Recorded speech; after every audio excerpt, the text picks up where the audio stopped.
ఏమైంది బావా? సార్కి ఇవ్వడం కోసం స్లిప్ రాసి మరి డబ్బులు ఇక్కడే పెట్టాను, కనిపించట్లేదు.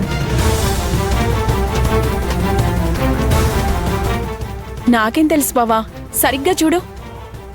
ఇక్కడే పెట్టాను లక్య, ఇందాక వెళ్లే ముందు కూడా ఇక్కడే ఉన్నాయి. ఇంతలో ఏమైపోతాయి? అదేంటి బావా నన్ను అడుగుతున్నావు? మరి కౌంటర్లో ఉంది నువ్వే కదా, నీకు తెలియకుండా ఎక్కడ పోతాయి డబ్బులు?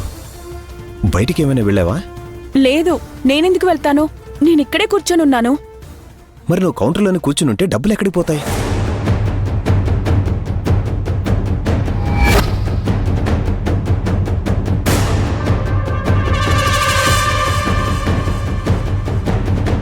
అంటే ఏంటి బావా నువ్వు? డబ్బులు కనిపించకపోతే నేను తీసినట్టా? చచా, అలా అని కాదు. నేను వెళ్లే ముందు ఉన్న డబ్బులు వచ్చేలోపు ఏమయ్యాయి అని అడుగుతున్నాను. ఏంటి బావా నువ్వు? మా అమ్మేదో దొంగతనం చేసింది కదా అని నన్ను కూడా దొంగలా చూస్తున్నావా?